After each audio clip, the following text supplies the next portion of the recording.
Got a 2010 Nissan Maxima. Actually, I got two Nissan Maximas here, which is pretty interesting. You know, like it just reinforces the idea that jobs come in clusters. This got valve cover gasket leaks. Nothing special. You've done them once, you've done them all. This should just be a simple cut and dry job. Labor time on this is supposed to be 2.7 hours. So I'm gonna try to knock this out in just 2. And I'm gonna tackle the hard one first. First things first, I'm gonna take off the cover, which is like, I want to say it's a 4mm. I want to say this is a 6, and got that over there. And now get this lifted up. Hopefully I can get this off without cracking it. Pull off the intake hose, pull off the duct for the air intake, which is gonna be a 10mm, 8mm up here. Pull off these hard old PCV hoses. I might just go from here and pull it off because it'll be easier. I don't want to break anything because it's just hard. I don't have to apply any heat. And all the miscellaneous connectors, and get the intake off, lay it off to the side, and start working on the back. So let's rush right through this. Let's see.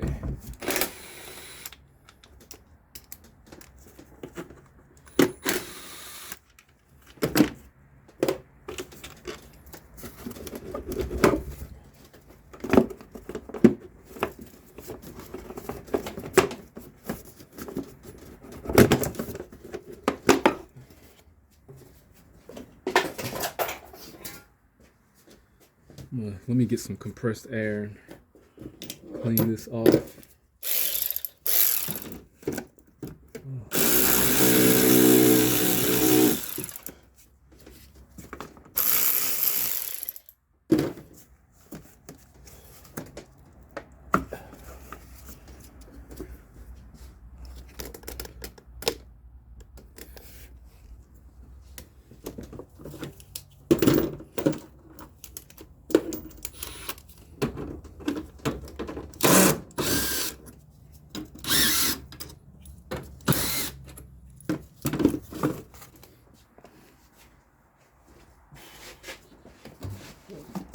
Airflow.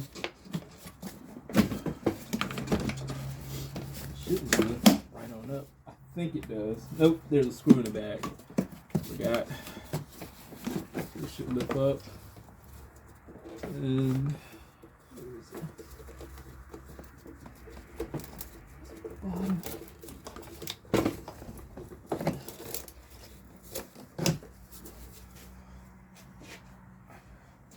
thought it lifted. Thought it lift right on up. I forgot. I don't have to pull this off. Oh shoot. Yeah, I just need an air filter too. Golly. But I'm gonna pull it off to clean it.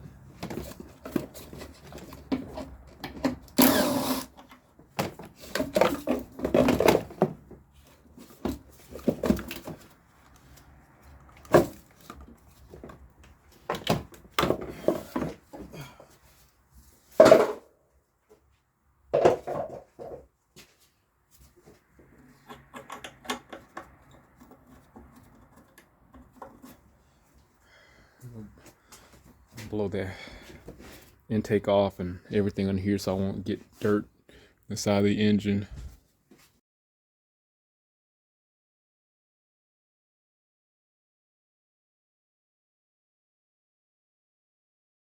So here we are back. Got the intake cleaned up. Now, it's probably going to be very discretionary for you whether or not to put brake cleaner on it, because some plastics don't cooperate well with brake cleaner and they'll burn it, like on the headlights. But I've never experienced that with intake manifold runners being non-compliant. So, what I'm going to do is a 10mm. I should be able to pull the intake bolts and nuts off. And I want to say I could leave the solenoids on here, but ideally you want to be very careful not to break them, because I should be able to lift it up and move it around. So I'm gonna take these lines off. that solenoid. And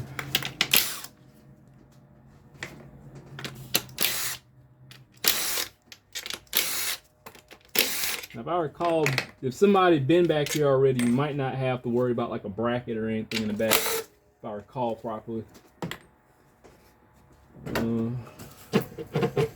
So one of these I could take off, one of these I could leave. Carefully.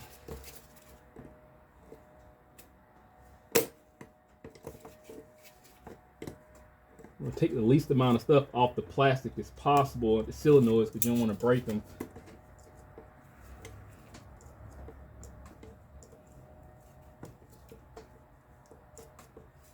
Yeah, this just not complying well. Leave that alone. Take it off here. Matter of fact, let me just leave that there.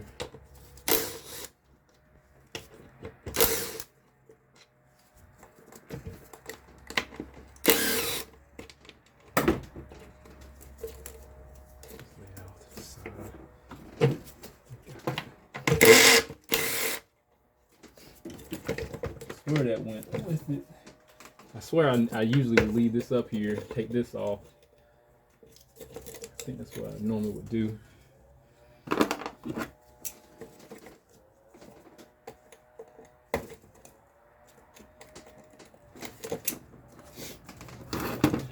Side.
PCB hose in the back.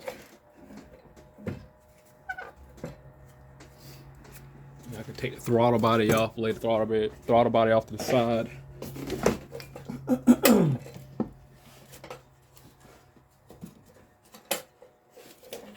Take that breather, the brake booster off. I said breather.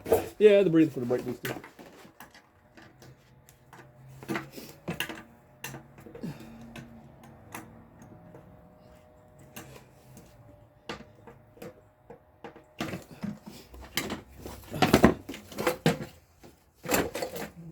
PCB here in the back.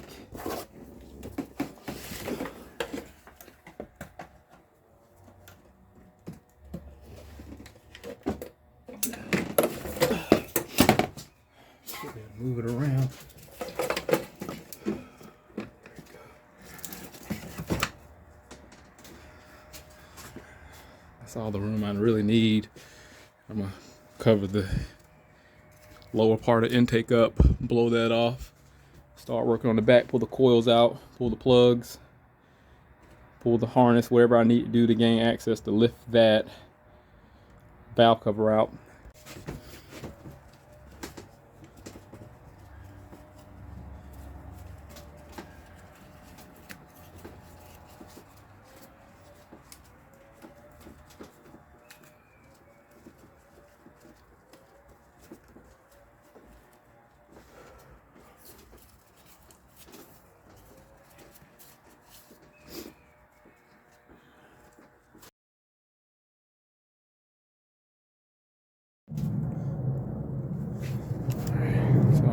got it cleaned up. Now, if you want to do this the right way, I'm not replacing the PCV valve. I mean, it doesn't have any problems.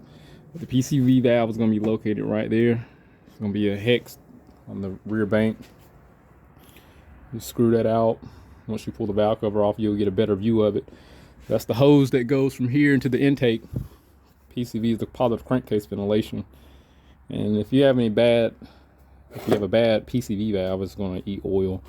You can have oil consumption problem, but usually it's going to be associated with smoking out the tailpipe too excessively. So, and the reason why I got the intakes covered up simply because I don't want to buy a motor if I happen to make a mistake and damage things. And I'm a human; things happen. So at the moment, I'm going to pull the coils, pull off the connectors. The wiring harness that is attached to the valve cover, pull off this breather hose. This is what bridges the rear and the front. Sometimes you may have to take off the clamp first, lift the hose up, and then remove the crankcase hose. I'm gonna see what happens.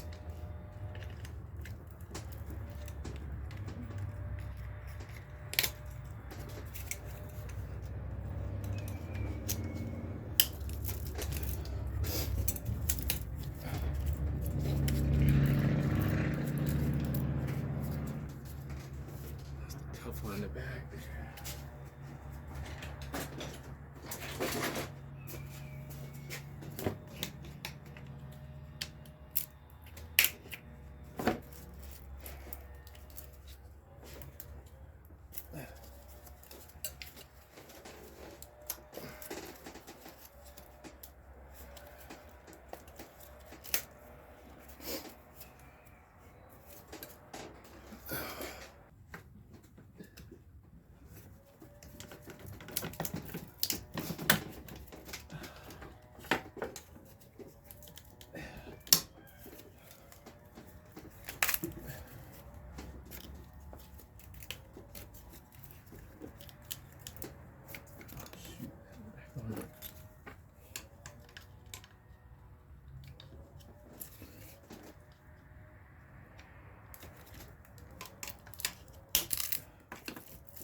That's adequate space.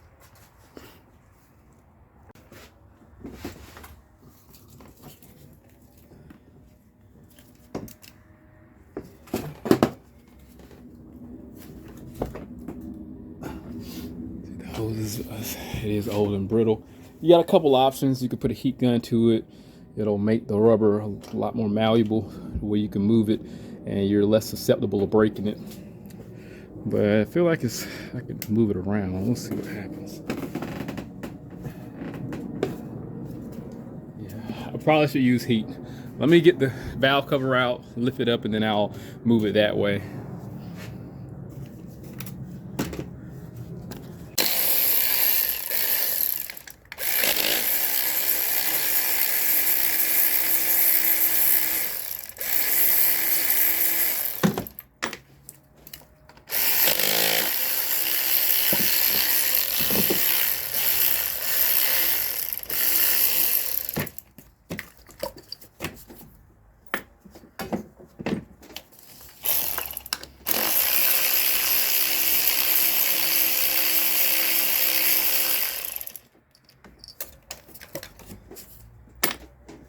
So don't be surprised if you wind up seeing oil on the coil boots, because what happens, these valve cover tube seals are integrated in the valve cover, and you can't replace those individually. So you have to replace the entire valve cover.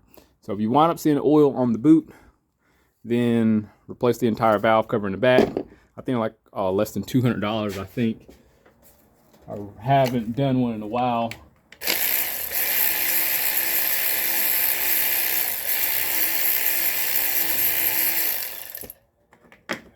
Oh shoot. I recall, probably I gotta pull those cam sensors out in the back too.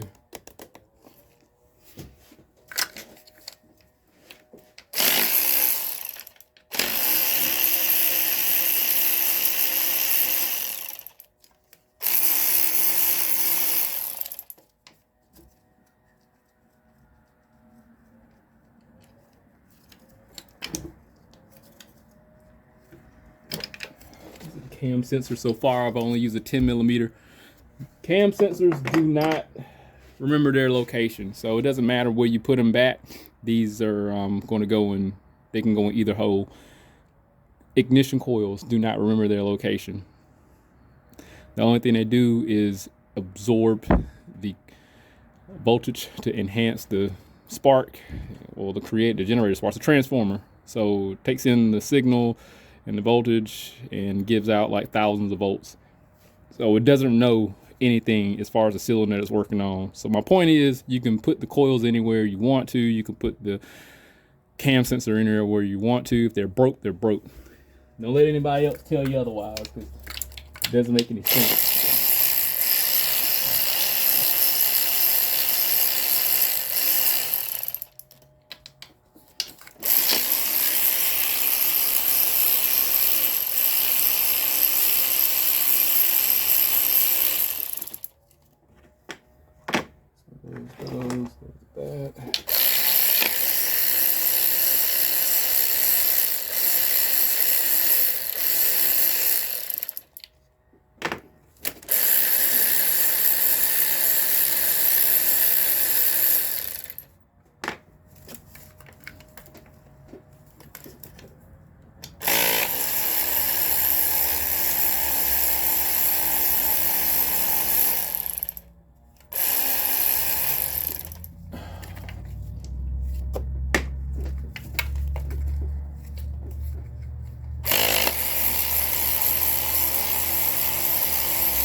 Should have all the bolts out.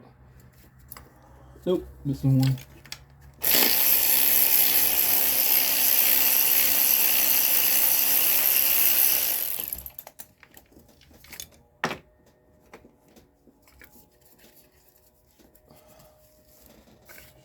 Good.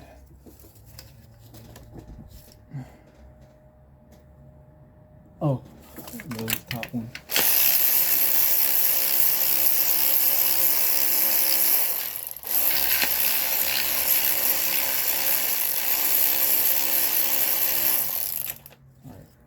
Now we should be good.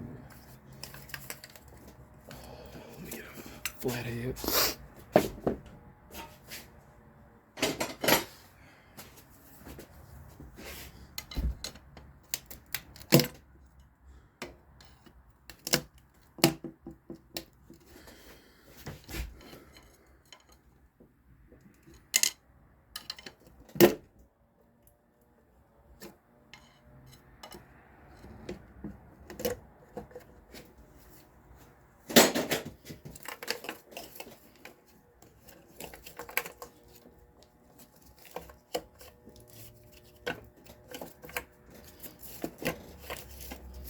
Now, since I got the valve cover up, I can push straight out, and I have enough room to pull the valve PCV system out.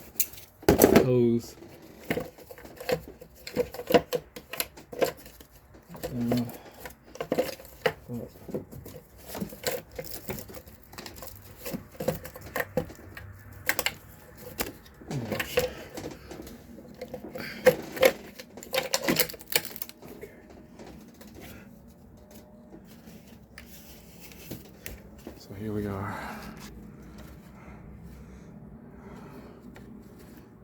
Usually you'll see like a little slit in the valve cover, depending on how aggressive the leak is, but this is just smashed and old.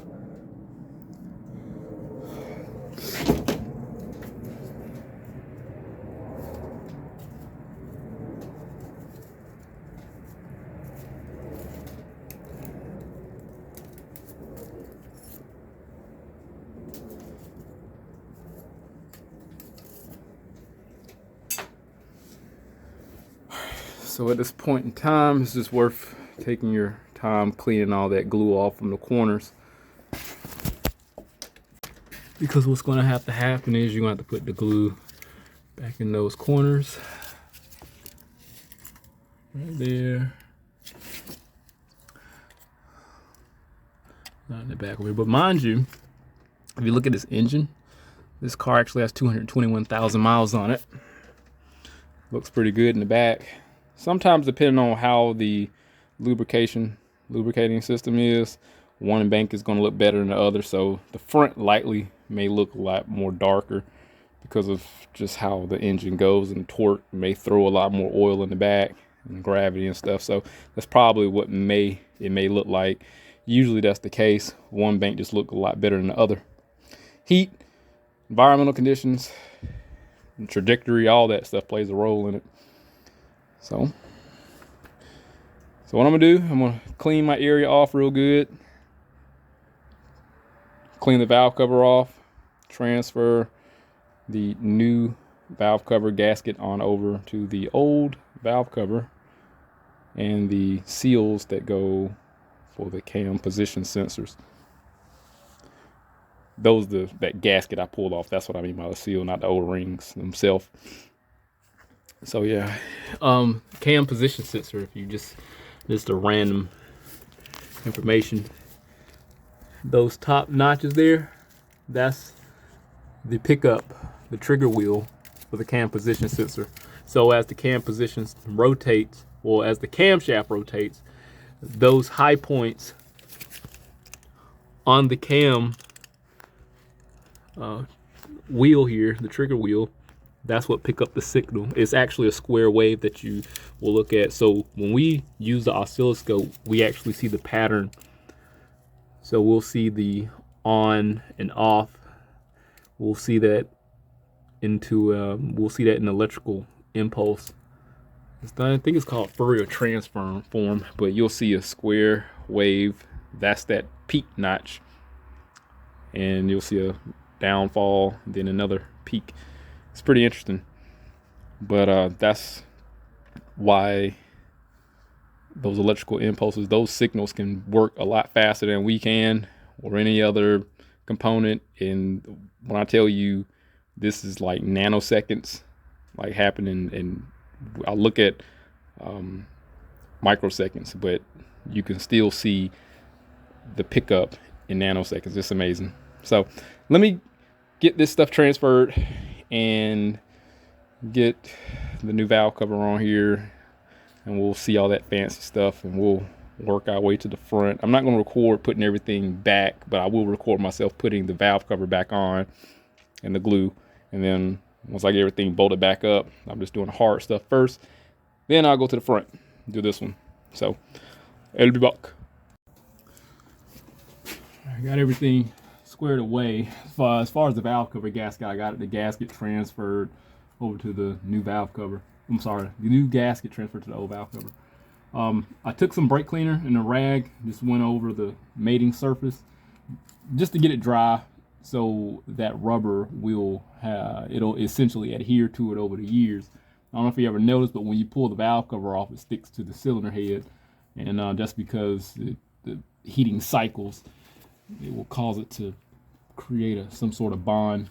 This is what I'm using, this Mega Black, and it's this high temp silicone. Reasons being, the gray glue doesn't have good flex, and I noticed with some of the vehicles that I would use that on, it would actually leak. It's more prone to leaking, and it was a bias. Gray glue have its purpose for places that don't flex. This flexes, and I don't want to I don't want it to, I need it to flex, and I don't want it to stay stiff. Like if I'm building a motor or something, I'll use it, but no, not in this case. All right, here's the gasket. It looks pretty good. It's blue. Sometimes if it don't stick and it want to fall off when you put it on there, this is very unconventional. Just take a dab of crazy glue, put it on some of the corners. Oil and glue don't really mix. It'll break off at some point in time. So let's see what happens. Let's get this in there. Sure. Oh, got it on backwards. Good job. So yeah, look at that. See,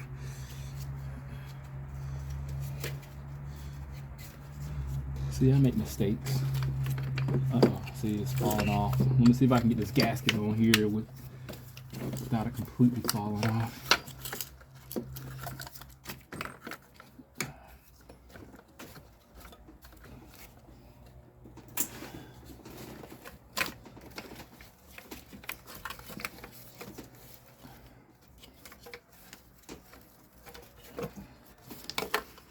Oh, it's coming off. I need to get the PCV hose on there. I'm gonna put a little bit of dielectric grease on this, so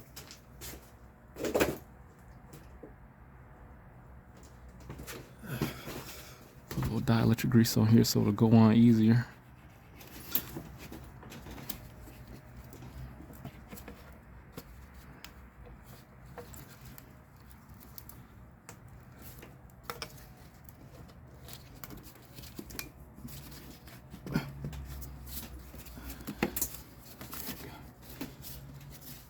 It's flat and flush.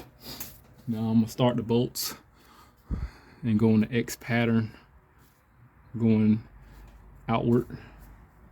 One thing I did notice, the valve cover gasket set did come with O-rings for the cam sensors, but these are not all the same size.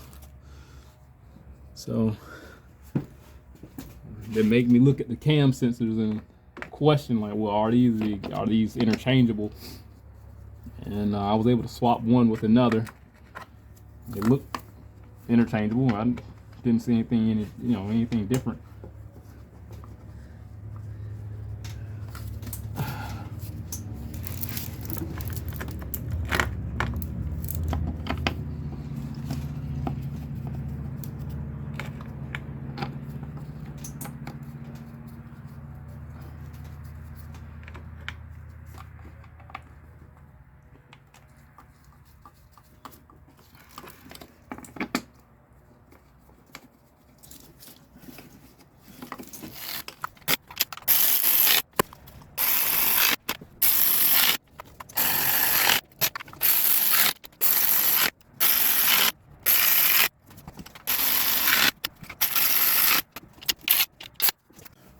So as mentioned, I am changing the spark plugs.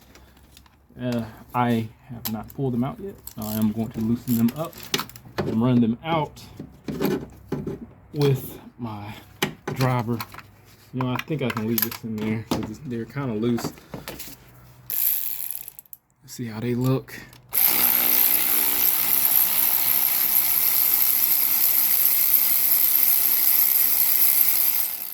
Now these plugs are the expensive ones. They're 14 millimeter.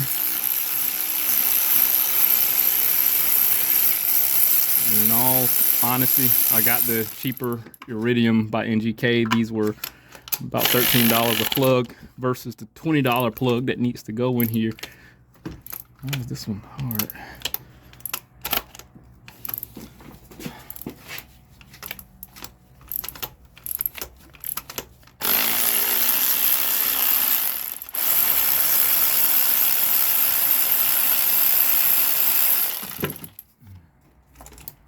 All right.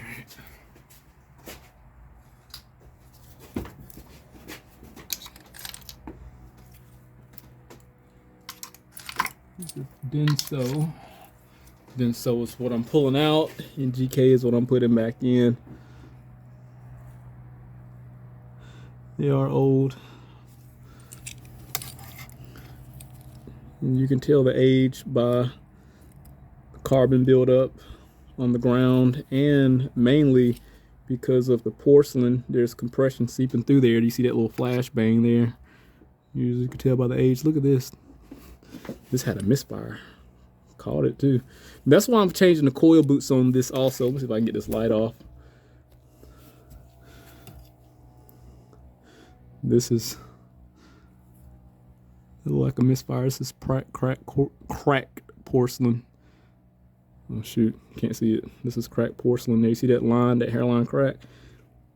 That's gonna cause a misfire. I don't know if they can, doing a good job of picking it up. But that'll cause it. A lot of times what happened, I got some I could probably show you, but they'll misfire up here at the top, and then it'll arc through the boot and cause a misfire, a faint misfire down low especially. And I do have one, this is not it, but they'll break around here and cause misfires. Let me show you what they look like. I thought I had one laying around, the plug laying around, but I got the coils. I got plenty of these boots laying around, but see how rigid this is? That was a misfire condition. I do a lot of these, and I don't document some of these because I don't want to make it seem repetitive. This was another case, but this was faint. But what'll happen, the plug will have a nick here, and the fire will arc from the top through this, and which will cause this, and then to the plug well, and this will cause your misfire down low, but it will clear up at top. So pretty much as you drive, the misfire will subside. Alright, so here's the plug boot kit I got from O'Reilly's. You know, I frequently patronize O'Reilly's. We have a bittersweet relationship. This is an import direct part line. That's the part here. Come with all 6 boots and coils. That's what it consists of. So you pretty much just disassemble it. You'll take it,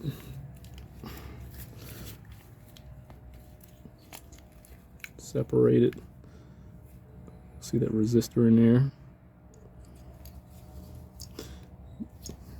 The plugs do come with new resistors.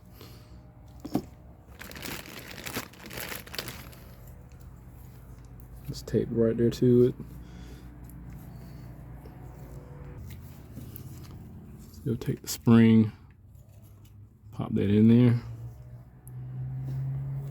You can take out the old resistor.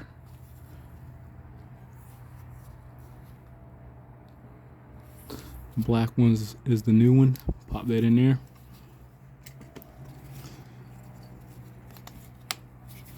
That's it. Put your dielectric grease on it. Run it in there. Spark plug wise, hit my head. This is a spark plug I'm putting in there. These were $11.99, $13.99 I want to say. Oh shoot, there's a part number if anybody cares. They're iridium plugs, nothing special. So, let's drop them in. These iridium plugs do not need to be gapped. They're already pre-gapped. But you still want to make sure that they're not smashed and the ground is not coming in contact with the electrode, because how invasive this repair is, you want to definitely not have to go back in it to correct an error that could have been prevented. I say that as I potentially will probably make an error anyway. Yeah, so these are fine.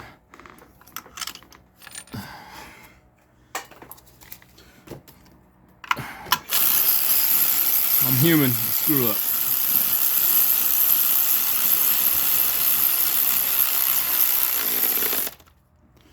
So the front ones I'm definitely pulling out with my impact. People don't like that, but I will be doing it today just to forewarn you.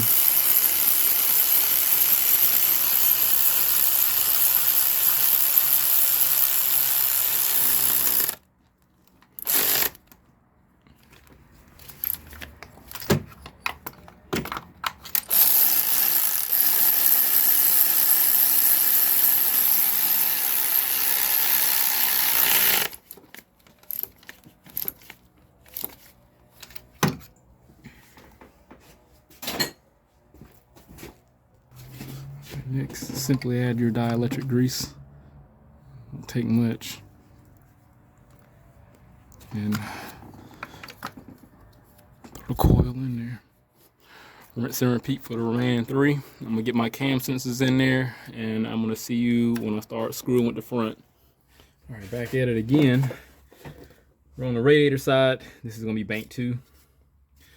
And simply put, gotta pull this valve cover off. There's some retaining tabs here for the wiring harness on the valve cover. I took a 90-degree pair of needle nose, went in the back and got collapsed the lock and pulled them off. And I just got the other hoses and lines and stuff we got to pull off to get this valve cover off. So let's get at it.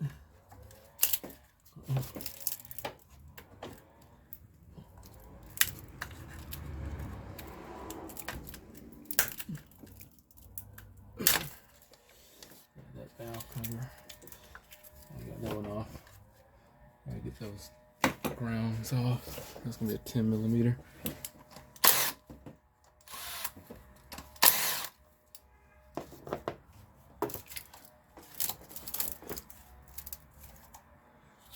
I want to say I got a part of the wiring harness. I got some I could just put an insulation over it and cover that up, so I don't have any problems out of it. I'm gonna pull off the injectors.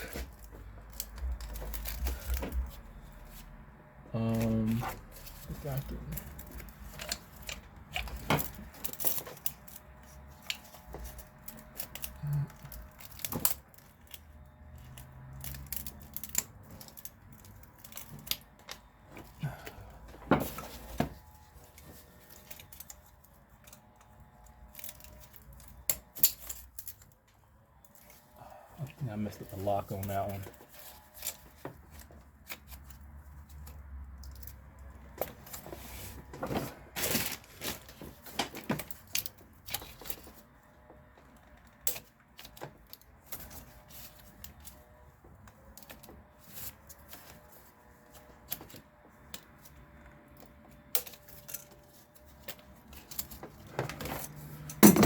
Luckily, it should stay in place, but I did mess up that lock, so that was my fault.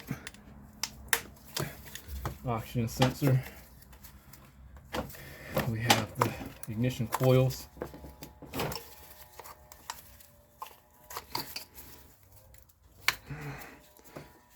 Off that PCV breather.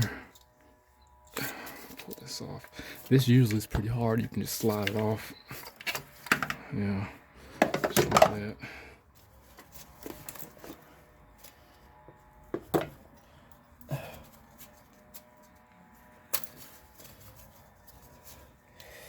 Cam sensors.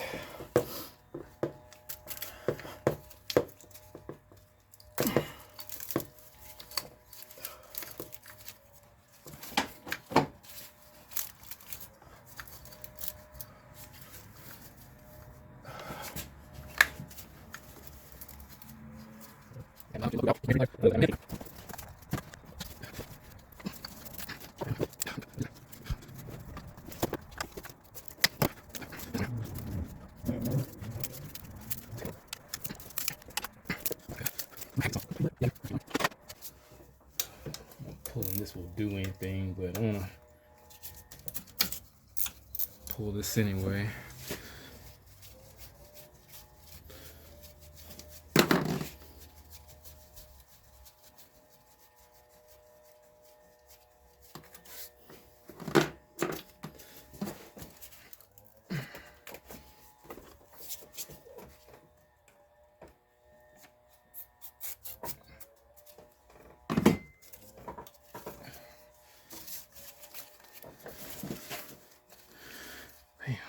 This thing is in there. I swear I got it down in there and pull those release tabs. It just didn't come up.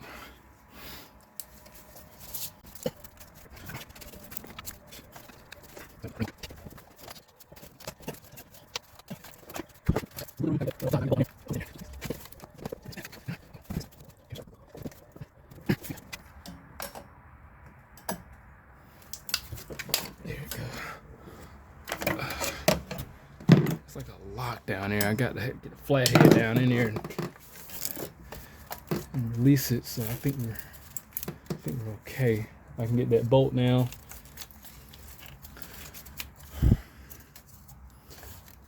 And just gotta move all this stuff around. Pull this apart. So that's free. That's free. Yeah. I'm gonna make a mess. I'm gonna clean this off with some compressed air. We'll change of plans here because my light at the top went dead. It was going dead, so I just got it on charge. Oh gosh. Okay. I was dropping stuff. So the only thing we gotta do is pull everything off like before. The coils and all the bolts going around the valve cover. And I should be able to just lift it up and out. Replace everything in reverse order with new stuff.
Try my best to keep that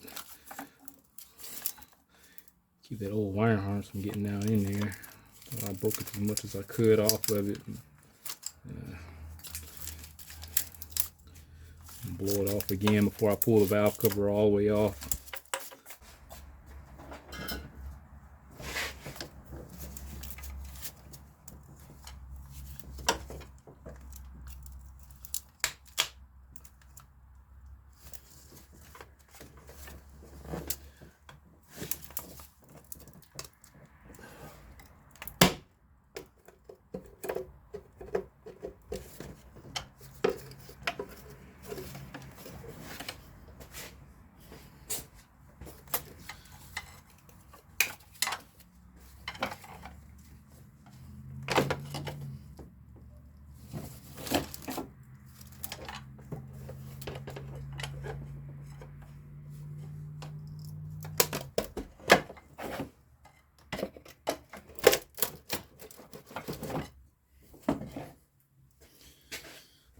See what happens.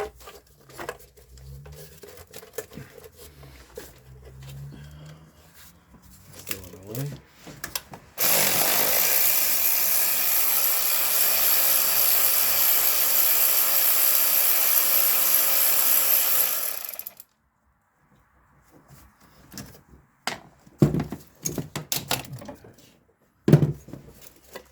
Okay. I'll just drape it over.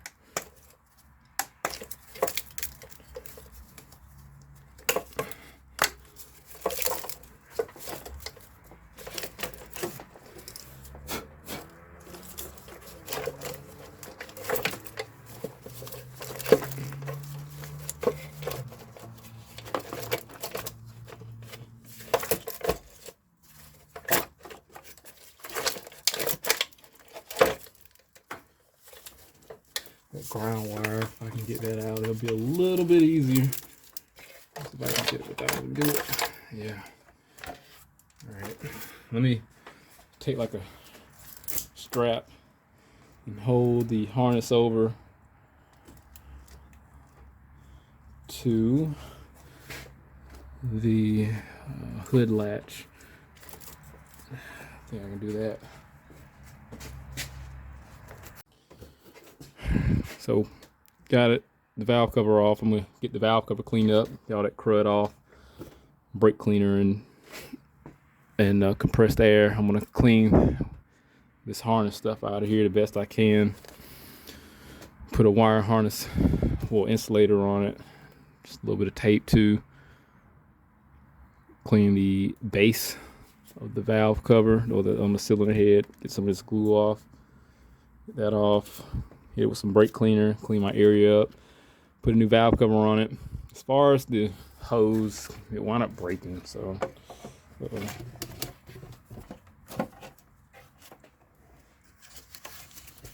broke. Yeah, it wound up splitting. I should be able to get a straight hose and like a 1/2 inch, I want to say. That should be it, and that should fit right on one side and run right onto the other, and it'll contour to the area. So let me work on doing this so I can focus on this and show you the finished product. Oh, real quick, look at the front of the engine. This is pretty clean too. Now I will say this lady is very diligent when it comes to oil changes. She's on her oil changes regularly. And again, this engine has 222,000 miles on it, so it does look good in the front and the rear bank. We'll be back. Just got back from the parts store. The PCV hose broke. Now, like I said, a universal one would kind of work. And this is what I got. This is a Master Pro brand. Y'all know I frequently patronize O'Reilly's Auto Parts, so there's that number there. And it's not going to be perfect, but it's going to work.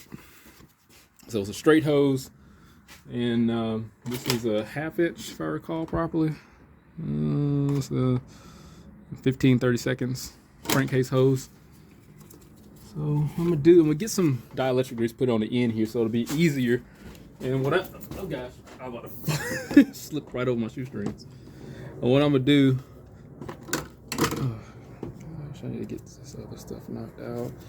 What I'm gonna do, I'm gonna slide it on this end first.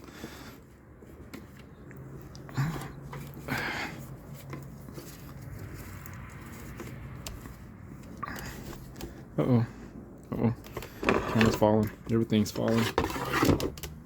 Go there. I'm gonna bring it around. I mean, honestly, if I guess to be 100% perfect, probably could, if a person could put a spring in here, it'll definitely work a lot better. Cut it right around here.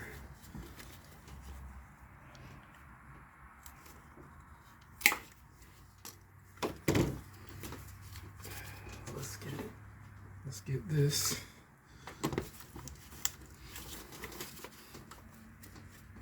See how well it works.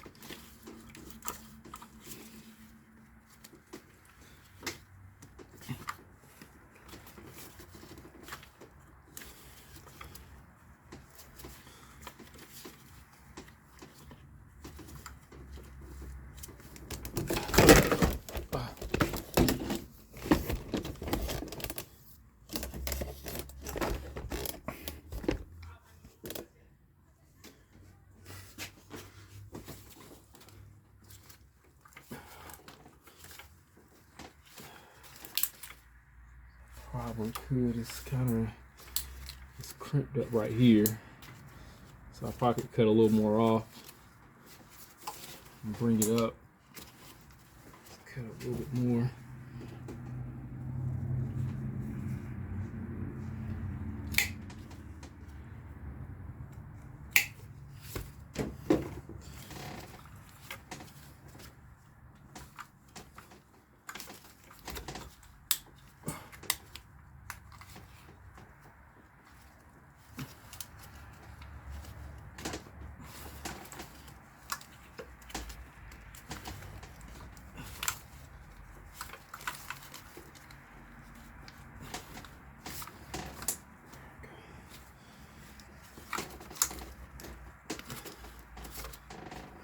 long as it's open and the air can flow, you're fine. Like I said, a spring would definitely suffice going inside of there to make it work a lot better. Coming from here for the back bank to the front is not the problem. It's just making this little bend here. That's the only issue. So that's that. Like I said, it's not perfect, but it works. It'll definitely suffice as a replacement if you can't find an OEM in a situation like now. All right, moving on. I'm gonna get I got the valve cover installed. I got some of the harness kind of repaired. It was just a quick job, and I'm just gonna lay everything over, put everything back in reverse order, get my coil boots and spark plugs replaced. Now remind you, I did break this lock tab on number 2, but this shouldn't mess up anything because of how it sits. Should stay fastened in place. Yep, like that. Yeah, I gotta get the cam sensors back in there.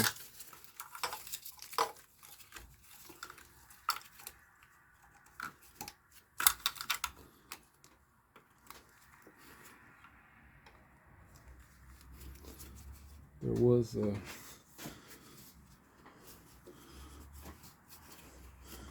something in there. I might need that. Can I go over top? There we go.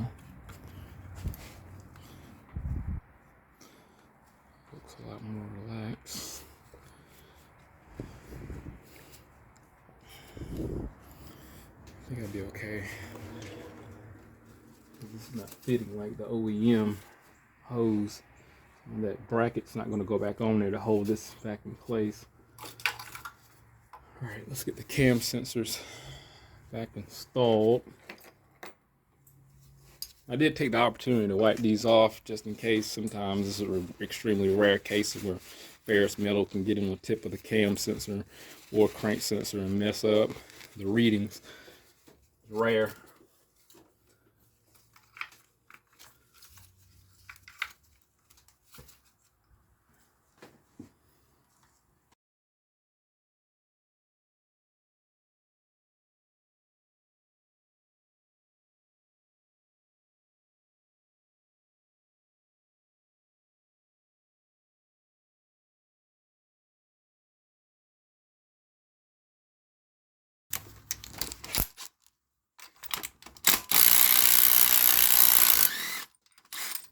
One,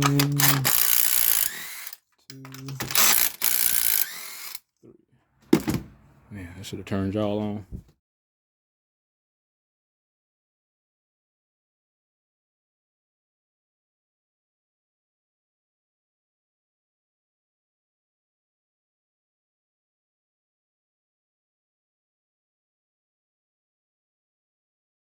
We're here, we're there, we're there, we're there. I'm gonna check the oil level. These are a little tricky when it comes to checking the oil. You want to check it between these here, these two peaks, because if you check it on the flat side, then it's going to rub and it's going to be inaccurate. So checking on the back of checking the little valley between the peaks, just like that. And the oil level's fine. This car does eat oil, and sometimes it will come with, just because of the check engine light. This will help, because she started complaining about the smell of oil. So here it is. This is why the valve covers were getting replaced. So we're good. Let me put the air box back on and we'll do the first startup. So I guess without further ado, let's go ahead and do the first startup. Just a quick look over. I know the intake bolts are on tight. Yeah, I think we're good. I expected to have a little stumble originally because spark plug was out, intake was off. For some strange reason, that just tends to happen. So let's see what happens.